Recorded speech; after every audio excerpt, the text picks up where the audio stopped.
কোরআনে সূরা কফের যে গতিপথ রয়েছে, যে চারটি গতিপথের কথা বলা হয়েছে, এক নম্বর হচ্ছে সৃষ্টির মাঝেই পুনরুত্থানের নিদর্শন, দুই নম্বর হচ্ছে মানুষের উপর নজরদারি, তিন নম্বর হচ্ছে অস্বীকার করা ও ভুলে যাওয়ার প্রবণতা, আর চার নম্বর হচ্ছে উপলব্ধিতা।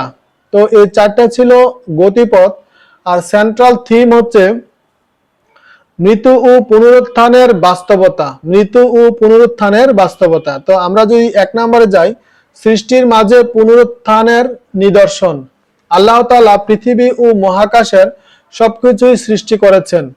এখানকার সকল নিদর্শন এই সাক্ষ্য দেয় যে মৃত্যুর পর আবারও আল্লাহ সবাইকে জীবিত করার ক্ষমতা রাখেন। দুই নম্বর হচ্ছে মানুষের উপর নজরদারি। কিয়ামতের দিন প্রতিটি আত্মাই হিসেবের মুখোমুখি হবে।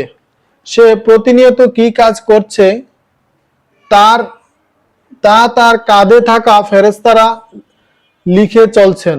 তিন নম্বর হচ্ছে অস্বীকার করা ও ভুলে যাওয়ার প্রবণতা।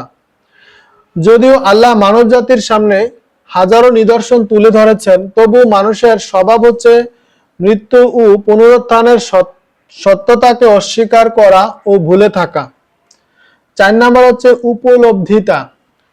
তো এই ধরনের মানুষরা কিয়ামতের দিন যখন হিসাবের মুখোমুখি হবে, তখন তাদের সামনে সত্য মিথ্যা স্পষ্ট হয়ে যাবে। তারা তাদের ভুল বুঝতে পারবে, তাতে অবশ্যই কোনো লাভ হবে না।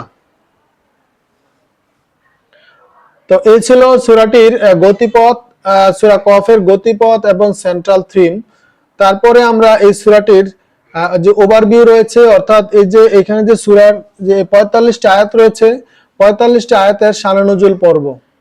কফের এক নজরে কোরআনে সূরা কফের যে আয়াতগুলো রয়েছে, সূরা কফের আয়াতের যে শানে নুজুল অর্থাৎ ওভারভিউ অর্থাৎ সংক্ষিপ্ত আকারে আলোচনা করা হয়েছে।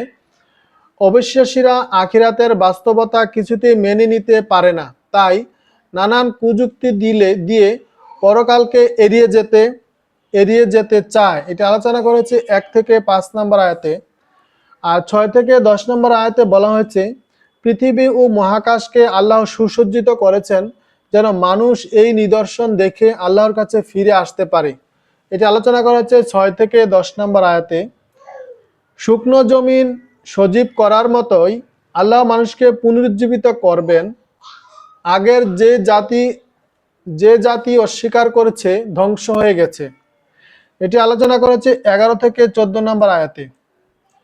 আর প্রথমবার মানুষ সৃষ্টি করে আল্লাহ অক্ষম হয়ে যাননি, দ্বিতীয়বার ও তাদের অবিকল আগের মতো সৃষ্টি করার ক্ষমতা তিনি রাখেন।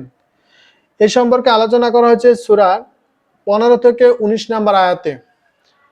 আর বিচার দিন কাফেরদের চোখের উপর থেকে সকল পর্দা সরিয়ে নেওয়া হবে, ফলে সবকিছু সে নিজ চোখেই দেখতে পারবে। আর এটি আলোচনা করা হচ্ছে সূরা কফের ২০ থেকে ২৪ নম্বর আয়াতে। অপরাধীরা দুনিয়াতে তার সাথে থাকা শয়তানের দোষ দেবে, এমন সেদিন একদিকে সে শয়তানও তখন নিজেকে নির্দোষ দাবি করবে। এটি আলোচনা করা হচ্ছে সূরা ২৫ থেকে ২৮ নম্বর আয়াতে। যেদিন জান্নাতকে আল্লাহ জিজ্ঞাসা করবেন, জাহান্নামকে আল্লাহ জিজ্ঞাসা করবেন তোমার পেট ভরেছে কি? জাহান্নাম তখন উত্তর দেবে আরো আছে কি? এটি আলোচনা করা হয়েছে সূরা কফের ২৯ থেকে ৩০ নম্বর আয়াতে। আর যারা ভালো কাজ করবে তাদের জন্য জান্নাতের কাছে নিয়ে আসা হবে, তারা যা চাইবে আল্লাহ তাই দেবেন। আর এটি আলোচনা করা হয়েছে সূরা কফের ৩১ থেকে ৩৫ নম্বর আয়াতে।